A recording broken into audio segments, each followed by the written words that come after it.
नमस्कार दोस्तों, good morning. और आज मैं आपको बताने वाला हूं कुछ क्वेश्चन और आंसर के बारे में, जो हमारे सब्सक्राइबर्स हैं, जो बहुत सारे क्वेश्चन हमसे करते हैं, बहुत सारे प्रश्न हमसे पूछते हैं, उसके आंसर्स मैं आज लेके आ गया हूं। मेरी एक सीसीटीवी की वीडियो है, आप जाकर पीछे देख सकते हैं। सीपी प्लस की कंपनी की जो सीसीटीवी इंस्टॉलेशन की स्टेप बाय स्टेप मैंने वीडियो बना रखी है, वो काफ़ी वीडियो अच्छा चल रहा है, काफ़ी लोग उसको देख रहे हैं। काफ़ी लोगों ने मुझे कहा कि काफ़ी हेल्पफुल वीडियो है सीसीटीवी इंस्टॉलेशन और ट्रबल शूट के लिए। लेकिन उसमें कुछ जो प्रॉब्लम्स इंस्टॉलेशन के दौरान लोगों को आए, उन्होंने हमें प्रश्न लिखा, हमने क्वेश्चन लिखा और उस सारे क्वेश्चन को कलेक्ट करके मैं आज लेके आ गया हूँ। सारे क्वेश्चन के आंसर दूंगा मैं आज आपको, इस वीडियो खत्म करके दिखाऊंगा। आप इस वीडियो को देखते हुए स्किप ना करें, आपको काफ़ी हेल्पफुल लगेगा ये वीडियो। मैं हूं कृष्णा और आप देख रहे हैं टेक्निकल टावर। तो चलिए शुरू करते हैं।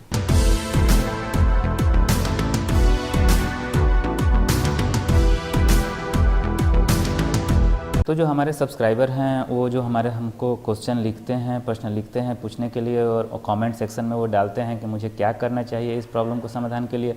तो कुछ क्वेश्चन कंसल्ट करके मैं लेके आया हूँ। पहला सब्सक्राइबर का क्वेश्चन है हमारे सीसीटीवी के लिए। वो लिखते हैं कि सब कुछ कनेक्ट करने के बाद रिजोल्यूशन आउट ऑफ रेंज बता रहा है। लिखते हैं कि सब कुछ कनेक्शन करने के बाद जो मॉनिटर है, यानी कि जो डिस्प्ले है, उस पर आउट ऑफ रेंज की नोटिफिकेशन आ रही है या फिर प्रॉब्लम आ रही है। सबसे पहले हम चेक करेंगे डीवीआर को। अगर आउट ऑफ रेंज दे रहा है तो उस आउट ऑफ रेंज दिखा रहा है तो उस केस में किसी दूसरे मॉनिटर पे या फिर दूसरे डिस्प्ले पे, इसका मतलब ये होता है कि कोई बाय डिफ़ॉल्ट जो कंपनी आपको डीवीआर देती है उसके रेजोल्यूशन सेट रहते हैं। रेजोल्यूशन जो डीवीआर के होते हैं, आउट ऑफ जो डिस्प्ले के जो रेजोल्यूशन निकलते हैं वो आपको HD में होते हैं। 1080p से लेकर 4000 5000 तक रेजोल्यूशन दिए हुए रहते हैं। अगर कंपनी बाय डिफ़ॉल्ट में रेजोल्यूशन ज़्यादा सेट है, आपका मॉनिटर अगर 1080p तक ही सपोर्ट करता है, तो इस केस में आपको आउट ऑफ रेंज होगा, यानी कि DVR की जो रेजोल्यूशन पावर है वो ज़्यादा है और आपकी मॉनिटर की रेजोल्यूशन पावर कम है। इस केस में हमको रिजॉल्व करने के लिए क्या करेंगे, हमारे यहाँ कोई अगर टीवी है, LCD टीवी है, बड़ी 32 इंच की टीवी, या फिर कोई भी एक अच्छी सी टीवी हमारे यहाँ है, या फिर कोई है दूसरी मॉनिटर, आपके पास दूसरी कंपनी की मॉनिटर है, तो उसके साथ आप जोड़कर उसको डिस्प्ले को ऑन करें। ऑन करने के बाद आप मेन्यू में जाएं। मेन्यू में जाने के बाद अपने डिस्प्ले रेजोल्यूशन को घटाकर 1080p तक करें। 1080p करने के बाद अप्लाई करें, सीसीटीवी रीस्टार्ट होगा। रीस्टार्ट होने के बाद आप फिर वापस अपने मॉनिटर पर जोड़ें, निश्चित रूप से डिस्प्ले आ जाएगा। अगला क्वेश्चन लेते हैं। अगला क्वेश्चन लिखते हैं, कैमरा ऑन हो गया है लेकिन ब्लैक एंड वाइट दिखा रहा है। कैमरा ऑन हो गया है लेकिन ब्लैक एंड वाइट डिस्प्ले है। इसमें एक चीज़ मैं आपको बता देना चाहता हूं कि बहुत सारे कैमरे में डिस्प्ले के मोड्स होते हैं। उस मोड से आप जाकर ब्लैक एंड वाइट और कलर में चेंज कर सकते हैं। मैं आपको इस चीज़ को दिखा देता हूं। हमारे पास एक है सीपी प्लस की एक कैमरा है। कैमरा को हम ओपन करके आपको मैं दिखा देता हूं किस तरह से मोड को चेंज किया जाता है। ये हमारा एक कैमरा है। इस कैमरा को आप देख सकते हैं, ये कैमरा है। कैमरा सामने से है। इसमें वायर जो लगे हुए हैं, इस वायर में 3 वायर हैं अलग अलग। जैसा कि मैंने आपको ट्रेनिंग में बताया है कि 3 वायर में एक जो होता है पावर केबल के लिए होता है, दूसरा जो सिग्नल BNC के लिए होता है, जो कि कोएक्सियल केबल के साथ जुड़ता है। लेकिन ये एक तीसरा केबल है जो बंद है, इसमें कुछ नहीं दिख रहा है। इसमें एक स्टिकर टैग लगा हुआ है, उस पर लिखा हुआ है कि आप इस मोड को चेंज करते हैं, यानी कि CVI मोड, DXS मोड है, TVI मोड और CVBS मोड है, यानी कि 4 मोड इसमें इनेबल हैं, जिसमें ब्लैक एंड वाइट और कलर होते हैं। इस कैप को निकालेंगे। किसी किसी कैमरे में कैप नहीं होता है, ध्यान दीजिएगा।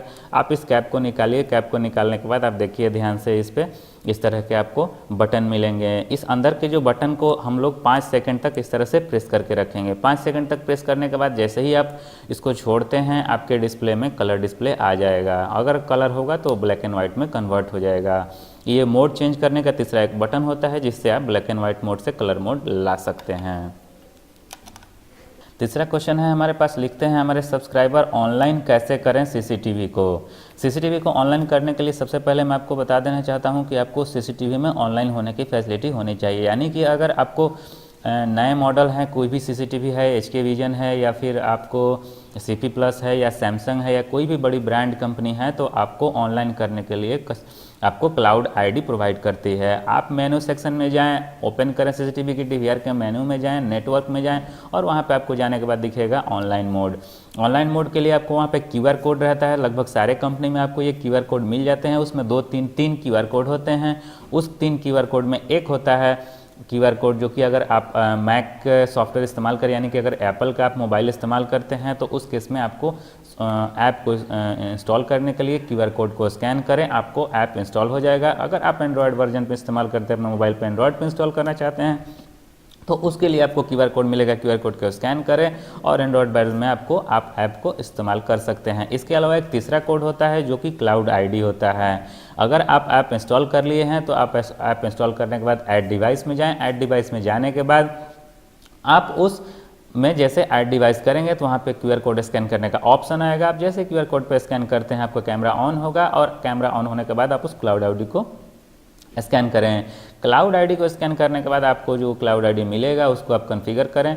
अपना CP+ का जो भी है, आपका अपना जो DVR का आप नाम रखना चाहते हैं उसको रख दें, यूज़र नेम पासवर्ड जो कि डिफ़ॉल्ट आपने अपने DVR में डाल रखा है वहाँ पे सेव करें। सेव करने के बाद आपको जैसे ही ओके करेंगे आपको सारे कैमरास ऑन हो जाएंगे। काफ़ी सिंपल है। मैं इस क्वेश्चन के लिए एक स्पेशल वीडियो बना के दूंगा, आपको इंतजार करें। मैं तुरंत आपको लगभग सारे DVR को कैसे ऑनलाइन करते हैं इसको स्टेप बाय स्टेप बताएंगे। एक और ऑप्शन है ऑनलाइन करने के, अगर पुराने DVR आपके पास हैं, आपके नए DVR नहीं है जिस पे क्लाउड ID होते हैं, तो अगर पुराने DVR हैं तो उसके लिए आपको मोस्ट इंपॉर्टेंट चीज़ मैं आपको बता दूं, आपको स्टैटिक IP परचेज़ करना पड़ेगा। यानी कि आप जो भी इंटरनेट इस्तेमाल कर रहे हैं अपने घर पे, जिस इंटरनेट से आपको ऑनलाइन करना है वो आपको स्टेबल और स्थायी इंटरनेट होना चाहिए। और अपने जो कि ISP हैं यानी कि इंटरनेट सर्विस प्रोवाइडर हैं उस पर आप कस्टमर केयर बात करके उनसे बताएं कि हमको स्टैटिक IP लेना है। और स्टैटिक IP लेने के बाद अपने राउटर में, यानी कि जो भी आपका राउटर इस्तेमाल कर रहे हैं, D-Link हो या TP लिंक हो, उसमें आपको पोर्ट फॉरवर्डिंग के ऑप्शन आते हैं। पोर्ट फॉरवर्डिंग पे जाकर आप IP एड्रेस को सेट कर सकते हैं और IP एड्रेस सेट करने के बाद आपको ऑनलाइन वो हो जाएगा। उसके लिए मैं आपको एक स्टेप बाय स्टेप वीडियो बना दूंगा, आप जाकर देख सकते हैं। ऐसे भी आप जाएंगे, काफ़ी सिंपल है, कोई काफ़ी कठिन नहीं है, तो आप अपने आप से भी कर सकते हैं। मैं उसके लिए एक अलग से आपको वीडियो ज़रूर दे दूँगा। अगला क्वेश्चन लेते हैं। अगला क्वेश्चन हमारे जो सब्सक्राइबर वो लिखते हैं कि अलग अलग कलर जो बॉक्स के होते हैं उसका मतलब क्या होता है। अलग अलग कलर होते हैं इसका मतलब क्या होता है। देखिए इसमें तो बहुत सारी चीज़ें हैं, अलग अलग कंपनी की बात है। कोई CP+ है, कोई HK विजन, उसके अलग अलग कलर के क्या मतलब होते हैं, वो सारे कंपनी के अलग अलग मॉडल नंबर के ऊपर डिपेंड करते हैं। लेकिन इसमें कोई घबराने वाली बात नहीं है। ऐसा नहीं है कि ये कलर है तो काफ़ी बेहतर है, वो कलर है तो काफ़ी ख़राब है। ये CP+ या फिर कोई भी कैमरा कंपनी जो भी है जो कैमरा की डील करती है उसमें अलग अलग कलर बॉक्स देने का मतलब वो मॉडल नंबर ही होता है। सारे मॉडल नंबर में अलग अलग फैसिलिटीज़ होती हैं, आपको देख लेना है। 2-3 चीज़ें डिफरेंस होती है, मैं आपको बता देता हूँ हाइलाइट्स में। जैसे कि हमारे पास अभी एक कैमरा है जो कि अभी मैंने ओपन किया आपको दिखाने के लिए, पर्पल कलर का कैमरा है। और दूसरा कैमरा हमारे पास सेम CP+ का है तो वो ऑरेंज कलर का कैमरा है। आप जैसा कि देख सकते हैं इसमें लिखा हुआ है ऑरेंज कलर के कैमरे पे कॉस्मिक लिखा हुआ है, यानी कि एक कॉस्मिक HD कैमरा मॉडल है। और आप इस पर देखेंगे तो इस पर लिखा हुआ है इंडिगो, यानी कि ये इंडिगो कैमरे की मॉडल है। बाकी अगर फैसिलिटीज़ और फीचर्स की बात करें तो लगभग दोनों की फैसिलिटीज़ और फीचर सेम हैं। दोनों ही 1.3 मेगापिक्सल पे काम करती हैं, लेकिन अलग अलग बॉक्स में कुछ कुछ अलग होते हैं जो मैं आपको हाइलाइट्स बता देता हूँ। कुछ कैमरे में कलर का मतलब ये होता है कि उसमें रेंज अलग अलग होते हैं। यानी कि अगर आप बुलेट कैमरा लेते हैं तो आपको जो व्यूइंग रेंज होंगे वो 30 मीटर, 35 मीटर, 40 मीटर के आसपास होते हैं। वायर के भी रेंज होते हैं, जैसे अगर कोई कैमरा 50 मीटर तक कोएक्सियल केबल सपोर्ट करता है, कोई कैमरा 30 मीटर तक सपोर्ट करता है, कोई कैमरा 70-80 मीटर तक उसमें कोएक्सियल केबल को सपोर्ट करता है। जो हमारे केबल की लेंथ होती है उसके हिसाब से सपोर्ट करता है। इसके अलावा कलर का मतलब ये होता है कि मेगापिक्सल में भी डिफरेंस हो जाते हैं। कहीं कहीं किसी कैमरा कंपनी में मेगापिक्सल के डिफरेंस पे भी बॉक्स के कलर डिपेंड करते हैं। जैसे 1.3 मेगापिक्सल और 2.4 मेगापिक्सल सपोर्ट करते हैं हमारे कोएक्सियल केबल यानी कि एनालॉग पे, तो उस हिसाब से कलर बॉक्स होते हैं। अगला क्वेश्चन लेते हैं। अगला क्वेश्चन हमारे सब्सक्राइबर लिखते हैं कि कैमरे में रिजोल्यूशन का मतलब क्या होता है। कैमरा में रेजोल्यूशन का मतलब ये होता है कि जैसे हम मोबाइल इस्तेमाल करते हैं तो मोबाइल इस्तेमाल करने से हम करने के लिए फ़ीचर जो देखते हैं वो फीचर में लिखा हुआ रहता है कि आपका जो कैमरा है, मोबाइल का जो कैमरा है वो 5 मेगापिक्सल फ्रंट में और बैक में आपको 10 मेगापिक्सल, 15 मेगापिक्सल या 20 मेगापिक्सल हैं। तो जो मेगापिक्सल हमारे कैमरे में होते हैं वो डिपेंड करते हैं कि जो आपकी पिक्चर लेते हैं उसमें कितने डॉट्स डेंसिटीज़ होंगे। रेजोल्यूशन में जो कलर होते हैं, कलर में छोटे छोटे डॉट्स होते हैं, वो डॉट्स कितने मेगापिक्सल होंगे, यानी कि एक पिक्सल एक डॉट होता है तो कितने मेगापिक्सल आपको होंगे, यानी कि पिक्चर की जो क्वालिटी होगी वो कैसे हो, कितने इनलार्ज कितना कर सकते हैं, उसको जूम कितना कर सकते हैं। अगर ज़्यादा से ज़्यादा मेगापिक्सल होगा तो आप उसको जूम कर सकते हैं, बेहतर व्यू आपको क्वालिटी आएगी। मेगापिक्सल का मतलब सिर्फ यही है। एनालॉग में आपको 2.4 मेगापिक्सल तक मैक्सिमम सपोर्ट होता है, उसके बाद अगर आप 5 मेगापिक्सल या 10 मेगापिक्सल तक जाना है कैमरे के साथ तो जाना होगा आपको डिजिटल कैमरा के साथ, जो कि लैन पे काम करता है। अगला क्वेश्चन लेते हैं, लिखते हैं अगला क्वेश्चन सब्सक्राइबर हमारा कि वीडियो लॉस दिखा रहा है, क्या करें। वीडियो लॉस दिखा रहा है, इस केस में बहुत सारी बातें हैं निकल के आती हैं। वीडियो लॉस दिखा रहा है, इसका मतलब ये है कि आपको कैमरे के कनेक्शन आपके साथ DVR के साथ नहीं हो पा रहा है। इसमें दो बातें हैं, जैसे कि हमने अभी कैमरा खोला आपको बताया, इसमें दो बातें निकल कर आती है। मैं फिर से कैमरा को निकालता हूँ। कैमरा में निकालने के बाद मैं आपको 2-3 वायर के बारे में पहले भी बता चुका हूँ। पहला एक वायर है पावर केबल, दूसरा एक है कोएक्सियल केबल। कोएक्सियल केबल और वायर केबल दोनों में से किसी भी कनेक्शन में अगर लॉस प्रॉब्लम होगा तो वीडियो लॉस दिखाएगा। इसको चेक करने के लिए सबसे बेहतरीन चीज़ है कि आपके पास एक मल्टीमीटर होना चाहिए, यानी कि पावर चेक करने की कैपेसिटी के लिए आपको एक मीटर होना चाहिए। वो मल्टीमीटर आप कहाँ से परचेज करेंगे, मैं दे दूँगा आपके डिस्क्रिप्शन में, लिंक में आप जाकर देख सकते हैं कि बढ़िया सी मल्टीमीटर कम पैसे में कहाँ से आ जाएगी। यहाँ पे पावर पे हम सेक्शन पे जाएंगे, चेक करेंगे कि हमारा जो SMPS है जो हमने कनेक्शन कर रखा है, उस SMPS से जो 12 वोल्ट DC आता है वहाँ पे रिपोर्टिंग है या नहीं है। कैमरे पे हम आकर चेक करेंगे कि जो कोड हम कैमरे में लगाते हैं पावर कोड, उसमें 12 वोल्ट DC आ रहा है या नहीं आ रहा है, मल्टीमीटर से चेक कर लेंगे। इसके अलावा हम एक चेक कर सकते हैं मल्टीमीटर से कि कोएक्सियल केबल में भी हमारे फॉल्ट है या नहीं है। इसमें 2 केबल आते हैं, दोनों केबल आप बाय स्टेप चेक कर सकते हैं कि हमारे यहाँ सिग्नल आती है या नहीं आती है। इसके लिए आपको BNC में भी कभी कभी फॉल्ट हो जाती है, आप देख सकते हैं। अगर हमारे पास जो BNC केबल होता है जो हमें कोएक्सियल केबल के साथ कनेक्शन करता है, उसको भी आपको चेक करना होगा। तब आपको पता चलेगा कि वीडियो लॉस क्यों आ रहा है। आपको step by step wire check करें, पावर ठीक है, सिग्नल ठीक है, तो निश्चित रूप से आपको वीडियो ऑन होगा ही होगा। इस केस में आपको कैमरे की कोई प्रॉब्लम नहीं होती है। अगला क्वेश्चन लेते हैं। अगला क्वेश्चन हमारा लिखते हैं, सब्सक्राइबर लिखते हैं कि एनालॉग कैमरा और डिजिटल कैमरे में क्या अंतर होता है। तो सर ऐसा है कि एनालॉग कैमरा जो होता है और डिजिटल कैमरा होता है, इसमें 2 बातें होती हैं। मैंने पहले बता रखा है इस चीज़ के लिए कि जो भी हम जो कैमरा इस्तेमाल करते हैं जो कोएक्सियल केबल पे बेस होते हैं, यानी कि जो पावर और कोएक्सियल केबल जो आते हैं, जिसको हम लोग कैमरा में अगर 3x2 जो हमारे वायर इस्तेमाल करते हैं कैमरा में, जिसमें 2 पावर के लिए, एक ऑडियो के लिए और एक कोएक्सियल केबल इनबिल्ट होता है, यानी कि जो कैमरा कोएक्सियल बेस कैमरा होते हैं उसको एनालॉग कैमरा बोलते हैं, और जो कैमरा लैन वायर से चलता है उसको डिजिटल कैमरा बोलते हैं। 2 टाइप के कैमरे होते हैं। आप एक कोएक्सियल केबल से चला सकते हैं, दूसरा IP एड्रेस से चला सकते हैं। जो IP बेस कैमरा होते हैं, जितने भी IP बेस कैमरे हैं सारे कैमरा डिजिटल होते हैं। आप उसमें मैक्सिमम आप रेजोल्यूशन ले सकते हैं, काफ़ी रेजोल्यूशन ज़्यादा सपोर्ट उसमें करता है। लेकिन अगर आप कोएक्सियल बेस अगर आप एनालॉग कैमरा इस्तेमाल करते हैं तो आपको मैक्सिमम 2.4 मेगापिक्सल तक आपको सपोर्ट मिल पाएगा।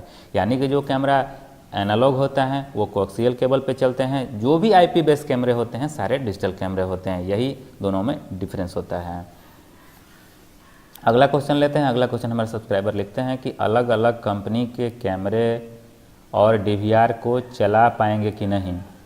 देखिए, अलग अलग कैमरे और DVR को चलाने में कोई दिक्कत नहीं है, आप आराम से चला सकते हैं। अगर आपके पास HK विजन की आप DVR हैं तो CP+ का भी आप कैमरा चला सकते हैं। लेकिन उसमें एक चीज़ ध्यान रखिएगा कि जो भी मेगापिक्सल सपोर्ट हैं आप DVR पे पढ़ लीजिएगा। उस पर सारे जो DVR होते हैं, DVR के फीचर्स में जो हाईलाइट होते हैं वहाँ पे लिखा हुआ होता है कि support all analogue and digital camera. अगर सपोर्ट ऑल कैमरा लिखा हुआ रहता है तो आप किसी भी कैमरे का इस्तेमाल कर सकते हैं। लेकिन अगर DVR के बॉक्स पे ये नहीं लिखा हुआ है कि सपोर्ट ऑल कैमराज, तो आप अपने सेम कंपनी को ही लगाएं, वो काफ़ी बेहतर होता है। यानी कि अगर DVR आप HK विजन का इस्तेमाल करें तो उस केस में HK विजन का ही कैमरा लगाएं। अगर आप CP+ का इस्तेमाल करें तो आप CP+ का ही कैमरा लगाएं, तो आपको काफ़ी परफॉर्मेंस अच्छी मिलेगी और आपको कम से कम प्रॉब्लम आएगी। अगला क्वेश्चन लेते हैं। अगला क्वेश्चन लिखते हैं हमारे सब्सक्राइबर लिखते हैं कि PC कनेक्शन लाइन से कैसे होगा। PC से कनेक्शन कैसे करेंगे लाइन से। अच्छा, DVR को PC से कैसे कनेक्शन करना है लाइन के थ्रू। ठीक है, कोई बड़ी बात नहीं। अगर आप DVR लेते हैं तो DVR लेने के साथ आप देख लें कि लाइन सपोर्ट है कि नहीं है। ज़रूर हाइलाइट्स पढ़ें और DVR जो लाइन सपोर्ट होते हैं उसके पीछे अगर देखें जहाँ पे सारे कंपोनेंट्स लगाने की जगह होती है, वहाँ पे आपको एक लाइन केबल लगाने की जगह मिल जाएगी। उस लैन केबल में आप स्ट्रेट केबल का इस्तेमाल करें, ना कि क्रॉस केबल का इस्तेमाल ना करें। कैट 6 होगा तो काफ़ी अच्छा होगा। लैन में आप कैट 6 ले सकते हैं, कैट 6 आप RJ45 के साथ ले सकते हैं। लेने के बाद अपने PC में कनेक्ट करें। कनेक्ट करने के बाद आप सेटिंग्स में जाएं, IP सेट करें। और एक चीज़ ध्यान रखें कि कभी भी जो IP सेट होगा, जो PC में आपके IP लगेगा, वो IP DVR के गेटवे में जाएगा, और जो DVR का IP होगा वो आपको PC के गेटवे में जाएगा।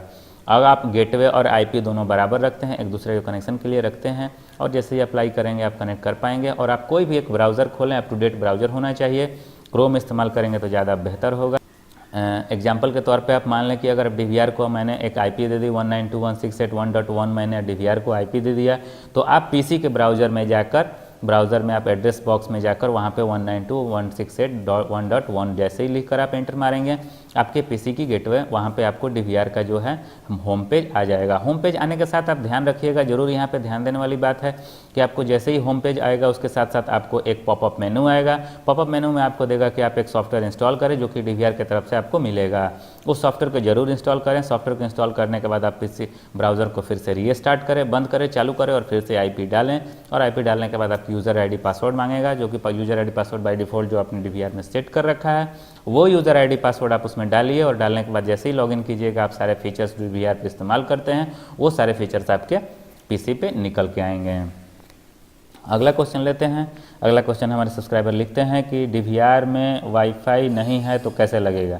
DVR में अगर वाईफाई नहीं है तो एक चीज़ आपको ध्यान देनी होगी कि जो भी DVR हैं, जो भी एडवांस DVR आ रहे हैं, पहले पुराने जो DVR हैं उसमें वाईफाई सपोर्ट नहीं करता था, उसमें लैन ही देना पड़ता था। लेकिन अभी जो लेटेस्ट DVR जो सारे कंपनी बना रही है, जो सैमसंग है, HKVN या FCP प्लस है, सारे कंपनी वाईफाई को सपोर्ट करते हैं। अगर वाईफाई आपके पास उसमें इनेबल नहीं है, बहुत सारे DVR में वाईफाई इनेबल आते हैं, अगर वाईफाई इनेबल नहीं है तो आप सिंपल से एक छोटा सा वाईफाई आप एक अडाप्टर ले लें। USB अडाप्टर जो छोटा सा आता है, वाईफाई अडाप्टर ले सकते हैं। मैं अपने डिस्क्रिप्शन में वाईफाई कुछ बढ़िया से वाईफाई अडाप्टर्स के बारे में आपको लिंक दे दूंगा, जाकर वहाँ पे आप देख सकते हैं।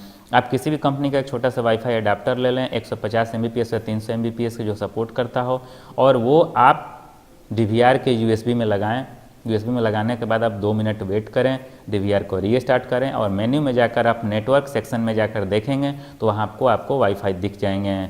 आपको जो नियर बाई आपको वाईफाई यानी कि मोबाइल के जो आप वाई हॉटस्पॉट है उसको ऑन करें, या फिर आपके पास अगर इंटरनेट लगा हुआ है तो आप उस इंटरनेट के एड्रेस को वहाँ पे क्लिक करके रिफ्रेश करेंगे तो वहाँ पे आ जाएगा। उसको क्लिक करेंगे तो यूज़र ID पासवर्ड मांगेगा, और सिंपल से आप यूज़र ID पासवर्ड से कनेक्ट करके उस DVR को ऑनलाइन कर सकते हैं। तो अगला क्वेश्चन जो हमारे जो सब्सक्राइबर लिखते हैं वो लिखते हैं कि पावर सप्लाई कैसे डिसाइड करेंगे। तो कैमरे के लिए पावर सप्लाई डिसाइड करने के लिए कोई बड़ी बात नहीं, बहुत ही आसान होती है। आप जो SMPS इस्तेमाल करते हैं उसमें 2 टाइप के SMPS आते हैं, एक डेडिकेटेड वायर के साथ आते हैं और एक सिंगल वायर के साथ आते हैं। डेडिकेटेड वायर का मतलब होता है कि सारे कैमरे के साथ डेडिकेटेड आपको अलग अलग पिन मिल जाएंगे। जैसे कुछ SMPS में होते हैं कि आपको सिर्फ 2 ही आउटपुट मिलेंगे, 12 वोल्ट DC जो आउटपुट होता है सिर्फ 2 ही मिलेंगे, आप उसी 2 वायर में आपको सारे कैमरे जोड़ देने होते हैं। और कुछ DVR जो आते हैं जो डेडिकेटेड सारे कैमरे के लिए अलग अलग आपको पॉइंट देते हैं, यानी कि अगर आप 5 एम्पियर का SMPS लेते हैं तो उसमें 4 अलग अलग पोर्ट होंगे 4 कैमरे के लिए, और किसी में आपको 2 ही पोर्ट मिलेंगे चारों कैमरे के लिए। तो आपको देख लेने होंगे कि उसमें कौन सा आपको पोर्ट मिलेगा और कौन सा नहीं। अगर आप इस्तेमाल करना चाहते हैं 4 कैमरा का DVR तो आप लगाएं 5 एम्पियर का SMPS। अगर आप इस्तेमाल करते हैं 8 एम्पियर 8 कैमरे के तो आप इस्तेमाल करें 10 एम्पियर। उसी तरह से आप अगर 16 कैमरे का इस्तेमाल करते हैं तो आप इस्तेमाल करें 20 एम्पियर। इसी हिसाब से आगे चलता जाएगा, आराम से उसको इस्तेमाल करें, उसमें कोई प्रॉब्लम नहीं है। आगे देखते हैं, हमारे जो सब्सक्राइबर हैं वो आगे लिखते हैं कि मैं CCTV का काम शुरू करना चाहता हूँ। सर जी ऐसा है कि CCTV का काम शुरू करिए, अच्छी चीज़ है। किसी भी काम को अगर लगन से किया जाए तो काफ़ी बेहतर है। कोई भी काम हो, कोई काम खराब नहीं होता, कोई काम अच्छा नहीं होता। अगर आप जिस काम में आपको मन लगता है, जिस काम में आपको रुचि है, वो काम आप निश्चित रूप से करें। मैं यहाँ से आपको कुछ नहीं कह पाऊँगा कि आप क्यों शुरू कर रहे हैं, क्यों करना चाहिए आपको या नहीं करना चाहिए, आपको क्या प्रॉफिट होगा क्या लॉस होगा, यहाँ से तो मैं नहीं बता पाऊँगा। लेकिन अगर दुनिया का कोई भी काम अगर ढंग से किया जाए तो मैं निश्चित रूप से कहूँगा, और सारे लोग कहते हैं कि निश्चित रूप से अगर काम को ढंग से किया जाए तो उसमें लॉस नहीं होगा, उसमें प्रॉफिट ही होगा। CCTV का आज के डेट में ट्रेंड में है, बहुत लोग CCTV लगवा रहे हैं, बहुत ऑर्गेनाइजेशन CCTV के टेक्नीशियंस को हायर भी करते हैं। तो अगर आप जाना चाहते हैं सीसीटीवी बिजनेस के साथ तो आप जा सकते हैं। मेरे वीडियो आपको काफ़ी समझ में आएगी। मेरे वीडियो काफ़ी हेल्पफुल है नए बिजनेसमैन के लिए भी, तो आप मेरे वीडियो को जाकर देखें और आराम से आप बिज़नेस को शुरू कर सकते हैं। आप कंटिन्यूटी रखें, किसी भी बिज़नेस को शुरू करें उसको ज़रूर कंटिन्यू करें और उसको मेहनत करें तो निश्चित रूप से उसका रिज़ल्ट अच्छी निकल के आएगी। बस हमारे पास इतने ही सारे क्वेश्चन थे जो कि मैंने अभी सारे क्वेश्चंस आपको आंसर दे दिए।